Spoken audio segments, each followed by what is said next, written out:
Hi friends, this is Amitosh पंडित।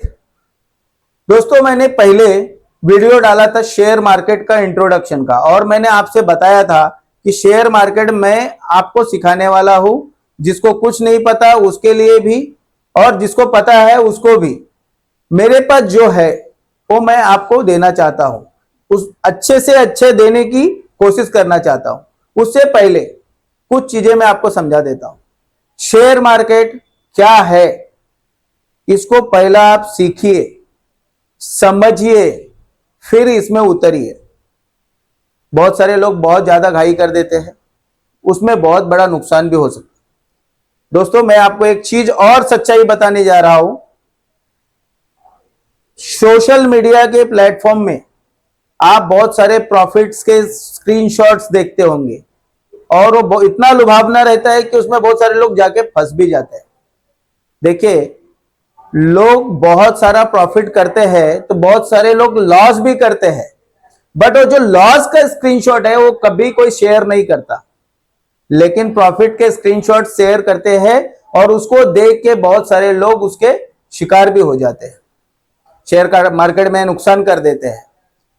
तो आज मैं जो सीखा हूं और मैं जैसे करता हूं, ये सारी चीजें मैं आपको सिखाने जा रहा हूं।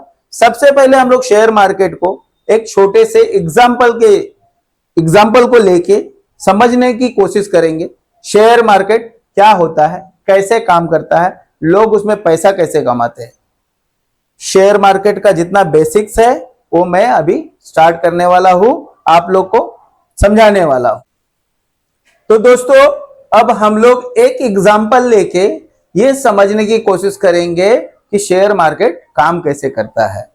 तो ये समझ लीजिए, एक मैं एग्जाम्पल जो दे रहा हूं आपको, इसमें ये एग्जाम्पल में किसी एक जन ने, मतलब किसी एक आदमी ने एक होटल चालू किया।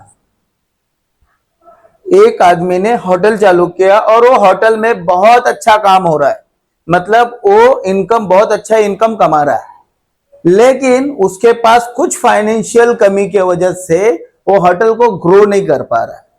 तो वो चाहेगा कि जब मैं इतना अच्छा होटल चला ले रहा हूं तो इस होटल को और एक्सपांड करूं।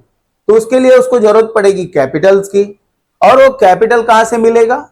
अपने जान पहचान वालों को बोलेगा, अपने दोस्तों को बोलेगा। तो समझो उसने अपने जान पहचान वाले को बताया, अपने दोस्तों को बताया, और उसके कोई दो दोस्त राजी हो गए कि हाँ भाई चल, मैं तेरे होटल में इन्वेस्ट करूंगा। तो दो दोस्त रेडी हो गए और ये दो दोस्त मिलके उसको फंडिंग किए। तो ये दो दोस्त जो फंडिंग कर रहे हैं, ये बोलते हैं कि भाई तू मुझे क्या देगा? तो ये अपने होटल में उनको शेयर देता है।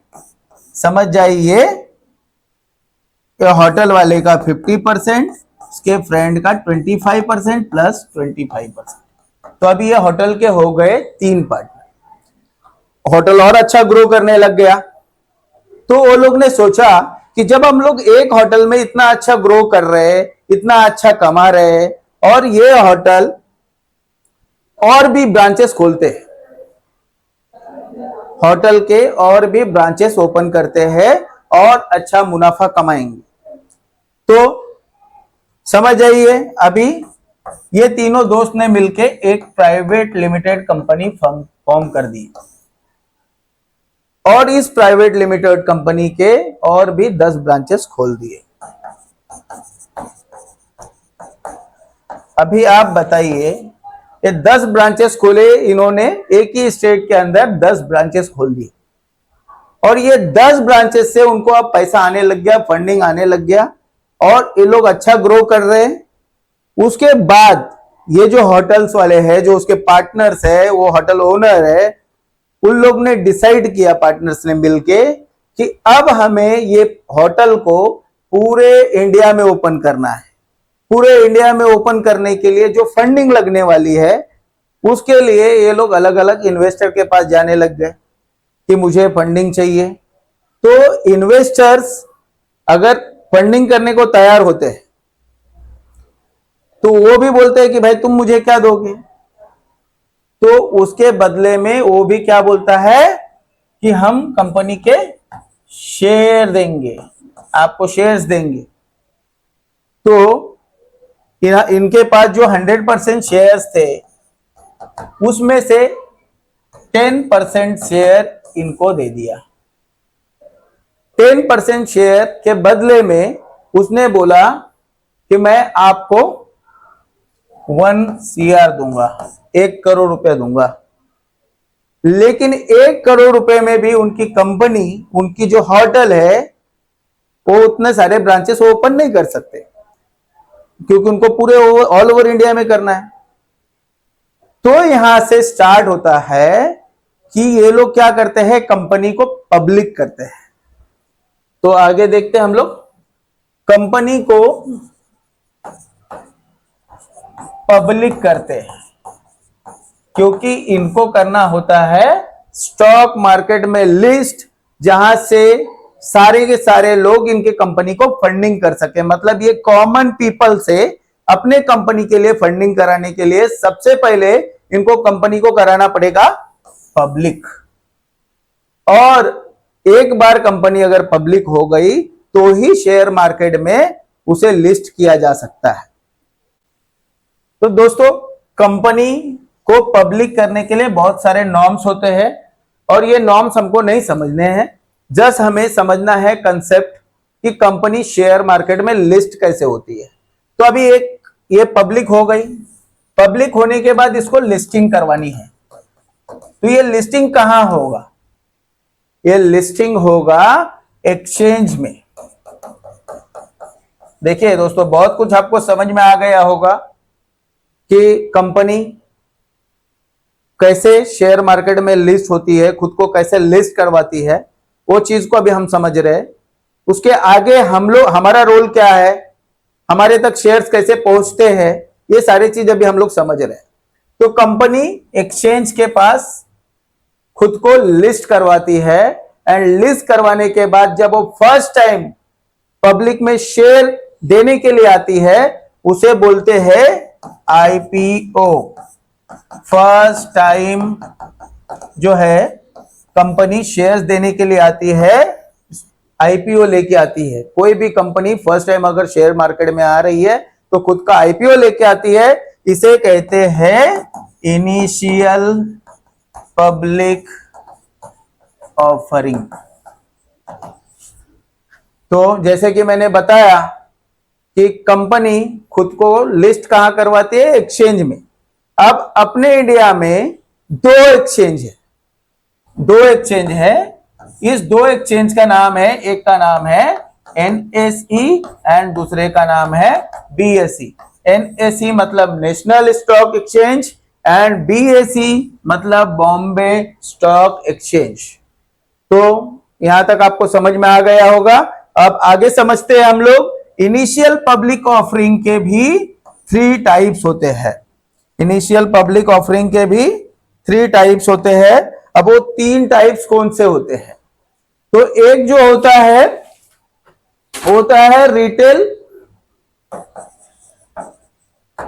रिटेल इन्वेस्टर, जहां पे रिटेल मतलब क्या, जहां पे 2 लाख से कम का जो भी इन्वेस्टमेंट करते हैं वो रिटेल इन्वेस्टर होते हैं।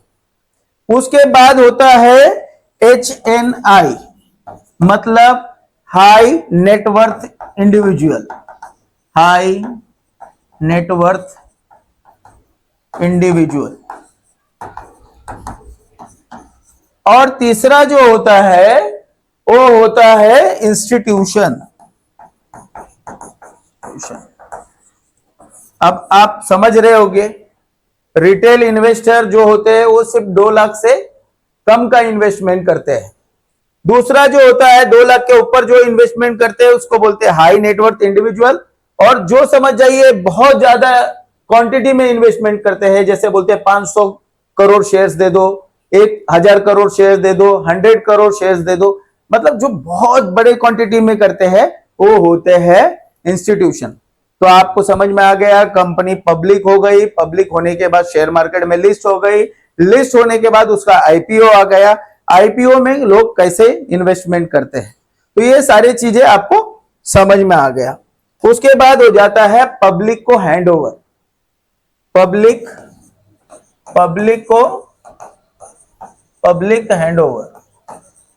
अब लोग क्या करती है, देखिए अभी मैं आपको लास्ट मंथ में जो 2 आईपीओ आए थे वो दोनों आईपीओ के नाम के साथ आपको बताता हूं और उसके अंदर हम लोग एक एग्जांपल लेके समझने की कोशिश करेंगे। तो लास्ट मंथ में जो आया था, लास्ट मंथ में ये एग्जांपल है। लास्ट मंथ में जो है 2 आईपीओ आया था,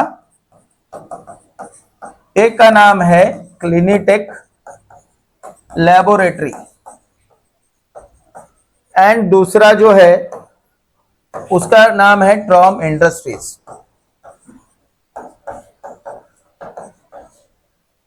तो ये 2 कंपनी के आईपीओ लास्ट मंथ में, जुलाई मंथ में आया हुआ था। और अभी हम लोग देखते हैं आगे। तो समझ जाइए, एक एग्जांपल ले रहा हूं मैं। श्याम नाम का कोई बंदा है, उसने क्लिनिटेक लैबोरेटरी के शेयर्स खरीदे 100 रुपए में। और ये 100 रुपए का शेयर्स जब लिस्ट होता है मार्केट में तो ये हो जाते हैं 200 रुपए। तो ये 200 रुपए में उसको बेचना है। समझिए, इसको होल्ड नहीं करना है, ज्यादा दिन नहीं रखना है, इसको जैसे लिस्ट हो गया इसको बेचना है। तो अगर ये बेच रहा है तो कोई तो खरीद रहा होगा। तो इसी तरीके से शेयर को जो है buying and selling, buyer and seller होते हैं, बायर एंड सेलर्स दोनों को मिलाने का जो काम करता है वो काम करता है एक्सचेंज। और आपको मैं इस वीडियो में यह भी बताने वाला हूं कि लोग शेयर्स को कैसे बाय करते हैं, शेयर्स को कैसे सेल करते हैं। मेरे डीमैट अकाउंट में मैं लॉगिन करके आपको एग्जांपल के साथ समझाने वाला हूं। तो अब हम लोग आगे देखते हैं।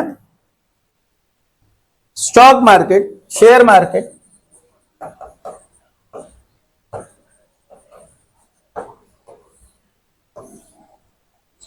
शेयर मार्केट के ऊपर जो ऑब्जर्व करता है, जो भी सारे ट्रांजैक्शंस हो रहे, जो बायर सेलर आ गए, बाइंग करेंगे, सेलिंग करेंगे, और इनके ऊपर जो ऑब्जर्व करता है वो होता है सेबी।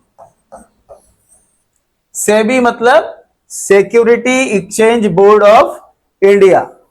ये जितने भी ट्रांजैक्शंस एक्सचेंज के अंदर होते हैं, ये सारे ट्रांजैक्शन को चेक करने का काम, कुछ गलत तो नहीं हो रहा है, कुछ फ्रॉड तो नहीं हो रहा है, ये सारी चीजों को चेक करने का जो काम करते हैं वो सेबी करती है।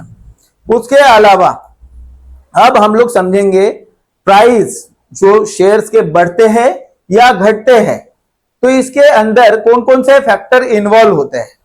तो अभी देख लेते हैं। सबसे पहला फैक्टर्स जिसके वजह से मार्केट में प्राइस शेयर्स के कम भी होते हैं और बढ़ते भी है। तो पहला फैक्टर है उसमें डिमांड एंड सप्लाई। समझ जाइए कि अगर कोई कंपनी है, इंस्टीट्यूशन है, उसने बहुत सारे शेयर्स एक साथ ही खरीद लिए, तो समझो प्राइस क्या होगा, एक ही साथ बढ़ जाएगा। और समझ जाइए उसका ही अपोजिट कि अगर उसके पास बहुत सारे शेयर्स है और सप्लाई पड़ा हुआ है, मतलब बहुत सारे शेयर्स पड़े हुए और एक साथ ही वो बेच भी देता है, तो प्राइस हो जाते हैं, गिर जाते हैं। और जैसे कि आपको पता होगा, सेकंड फैक्टर जो होता है वो होता है न्यूज। आप लोग हमेशा सुनते होंगे, जैसे कि अभी रिसेंटली मैं एक एग्जांपल देना चाहता हूं, 4 जुलाई का, जिस दिन इलेक्शन का रिजल्ट था, मार्केट एकदम अचानक ही बहुत ज्यादा 2-3-4 हजार पॉइंट का करेक्शन दिखाया था, बहुत नीचे आ गया, हर जगह न्यूज पे चल रहा था। तो इसलिए मैंने ये बेस्ट एग्जांपल है करके आपको बता रहा हूं। तो जो न्यूज है, ये न्यूज का भी एक अपना इंपैक्ट होता है। तो न्यूज के वजह से भी मार्केट जो है वो गिरते हैं या बढ़ते हैं। और मार्केट सेंटिमेंट्स,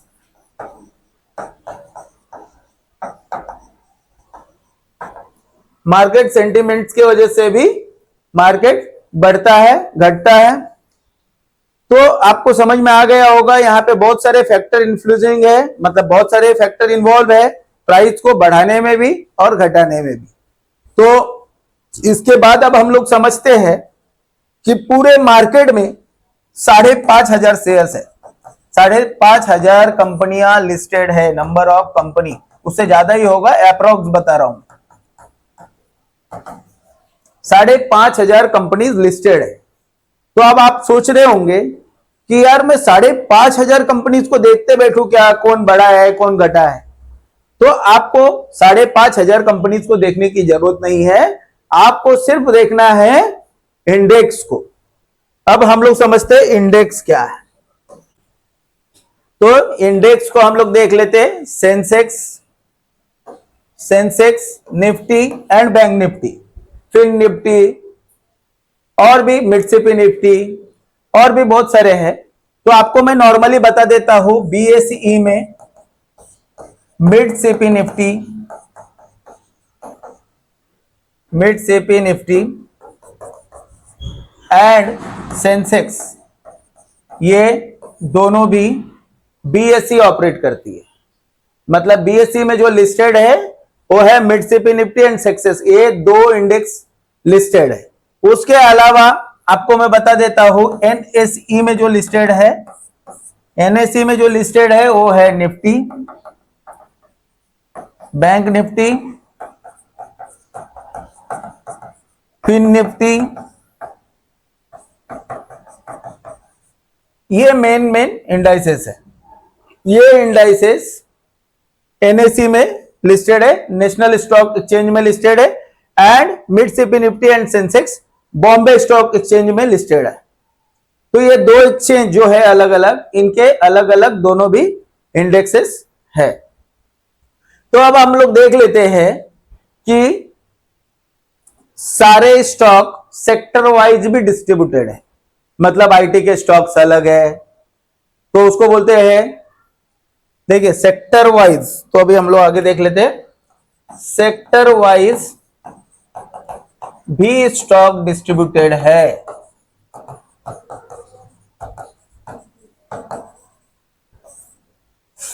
तो हम लोग सेक्टर के हिसाब से भी देख सकते हैं। आईटी सेक्टर के स्टॉक्स देखेंगे तो उसमें सिर्फ आईटी सेक्टर दिखेगा, मेटल सेक्टर देखेंगे तो मेटल सेक्टर का दिखेगा। उसके अलावा जो भी अलग अलग सेक्टर है, फार्मा सेक्टर है तो फार्मा के दिखेंगे। तो उसी प्रकार से सब हम लोग स्टॉक को सेक्टर वाइज भी देख सकते हैं। तो अब हम लोग देखते हैं, लोग बोलते हैं यार रातों रात प्रॉफिट हो गया, करोड़पति हो गया, लखपति हो गया। तो अब वहां पे बात आ जाती है कि हम लोग क्या करते हैं मार्केट में जिससे लोग लखपति और करोड़पति होते हैं।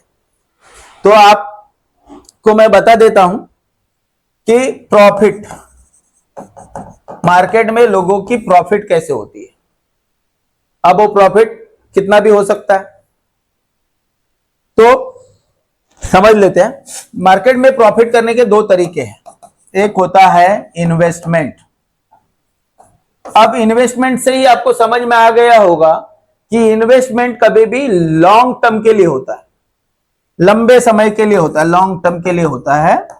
वो लॉन्ग टर्म कितना हो सकता है, 3 इयर्स हो सकता है, 5 इयर्स हो सकता है, 10 इयर्स हो सकता है, 15 इयर्स हो सकता है, उसके ऊपर। तो ये इन्वेस्टमेंट का मतलब क्या, तो समझ जाइए। मैं एक एग्जांपल के तौर पे रिलायंस लेता हूं, एग्जांपल ले रहा हूं, एग्जांपल के तौर पे रिलायंस का एग्जांपल ले रहा हूं। 2 साल पहले इसका भाव 1,500 रुपया था। 2 साल पहले ये 1,500 रुपए का था और आज इसकी रेट जो है वो 3,000 रुपए हो गई, 3,000 रुपए हो गया।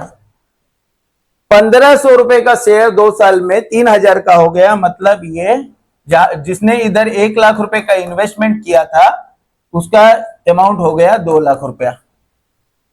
तो मतलब इसने सीधा सीधा 100% प्रॉफिट कमाया।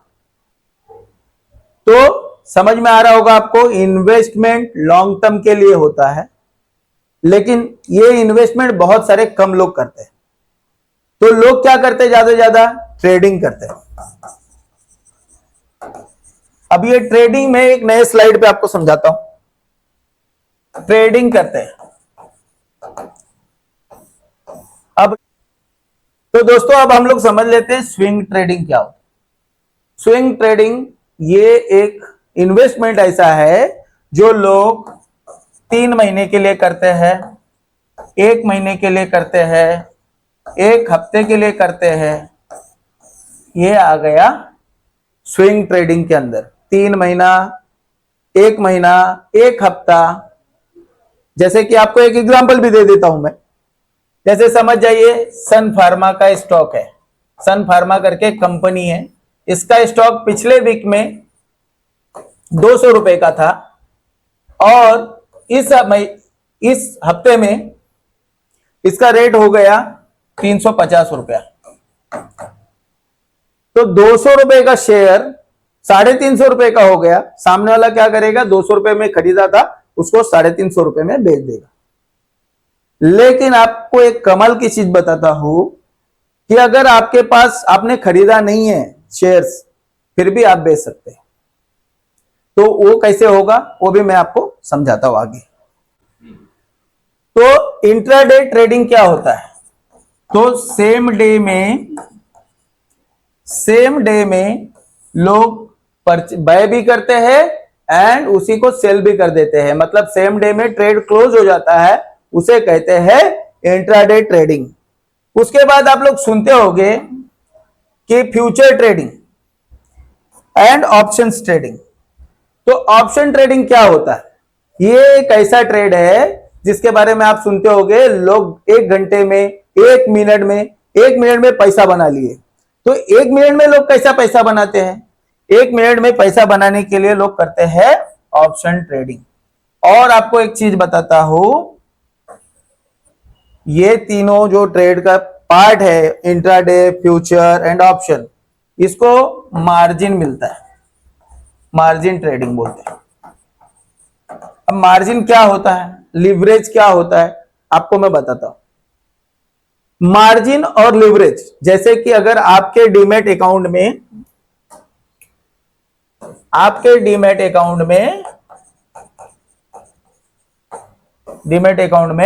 बैलेंस जो है 1 लाख रुपीज है। आपके डीमैट अकाउंट में 1 लाख रुपया है, फिर भी आप 5 लाख रुपए की ट्रेडिंग कर सकते हैं। मतलब 5 लाख रुपए का बाय कर सकते हैं एंड 5 लाख का सेल कर सकते हैं। मतलब कंपनी क्या करती है, 5x आपको लेवरेज देती है, मतलब 5 टाइम्स आपको लेवरेज देती है। अगर आप इंट्राडे ट्रेडिंग करते हैं, ऑप्शंस ट्रेडिंग करते हैं, फ्यूचर ट्रेडिंग करते हैं, ये तीनों में भी आपको लेवरेज मिलता है। लेवरेज ये होता है कि आपके पास 1 लाख बैलेंस है तो भी आप 5 लाख का बाइंग कर सकते हैं एंड 5 लाख का सेलिंग भी कर सकते हैं। हर एक ब्रोकर अलग अलग लेवरेज देता है। हम लोग अप स्टॉक्स को फॉलो करते हैं, अप स्टॉक्स का 5 टाइम्स लेवरेज है। तो आज मैंने जैसे कि बताया कि मैं स्क्रीन पे आपको बाइंग एंड सेलिंग कैसे करते हैं डीमैट अकाउंट में वो बताने वाला हूं। तो अभी डीमैट अकाउंट में बाइंग एंड सेलिंग हम लोग देखने वाले हैं। उसके अलावा आपका अगर डीमैट अकाउंट नहीं है तो आप अपना डीमैट अकाउंट आज ही खुलवा लीजिए, और उसके लिए कोई भी दिक्कत आएगा तो आप मुझे कॉल कर सकते हैं। मैं अपना नंबर भी आपको शेयर करने वाला हूं डिस्क्रिप्शन में, और मैं लिंक भी शेयर कर रहा हूं डिस्क्रिप्शन में। आप डिस्क्रिप्शन में देख के वो लिंक पे जाके आप अपना डीमैट अकाउंट खुलवा लीजिए, क्योंकि आगे मैं आपको पूरा ट्रेडिंग सिखाने वाला हूं, इन्वेस्टिंग सिखाने वाला हूं। तो आपका जिधर भी इंटरेस्ट होगा और जो भी सपोर्ट होगा हमसे, हम सब पूरा सपोर्ट करने वाले हैं आपको। तो अब आ जाते हैं मोबाइल के स्क्रीन पे। अप स्टॉक्स का ऐप ओपन कर लिया मैंने, और यहाँ पे सर्च का टैब है, यहाँ से मैं सर्च करता हूँ जो भी शेयर के बारे में मुझे जानना है। तो अगर मुझे जानना है HDFC बैंक के बारे में, तो मैं यहाँ पे लिख लेता हूँ HDFC बैंक। HDFC बैंक इसमें गया, यहाँ पे आप देख सकते हैं कि बाय और सेल दोनों का भी ऑप्शन है। तो अगर मैं बाइंग करना चाहता हूँ तो मैं आपको बाइंग के माध्यम से आपको 5 टाइम्स का जो लेवरेज है इंट्राडे में, वो मैं आपको समझाना चाहता हूँ। जैसे यहाँ पे अभी 1618 का रेट चल रहा है। अगर मैं 10 शेयर खरीदता हूँ और डिलीवरी के लिए रखता हूँ, डिलीवरी किसको बोलते हैं, जिसको लॉन्ग टर्म के लिए रखना है उसको डिलीवरी में परचेस करना पड़ता है। तो अभी देख सकते हैं आप 16,181 रुपीज़ 50 पैसा इतना मुझे मार्जिन लग रहा है। और अगर समझ जाइए यही चीज़ अगर मैं इंट्राडे के लिए करता हूँ तो देख सकते हैं आप यहाँ पे बैलेंस कम होके 3,236 रिक्वायर्ड बैलेंस दिखा रहा है। इसका मतलब आप समझ गए होंगे कि 5 टाइम्स लेवरेज का मतलब ये होता है कि कम बैलेंस रख के भी हम ज़्यादा अमाउंट की ट्रेडिंग कर सकते हैं, ज़्यादा क्वांटिटी में ट्रेडिंग कर सकते हैं। ठीक है, इसके अलावा मैं आपको समझा देना चाहता हूँ कि समझ जाइए आपको मेरे को यहाँ पे 10 शेयर चाहिए। उसके बाद यहाँ पे हमारे को प्राइस जो है अभी 1618.15 पैसा है।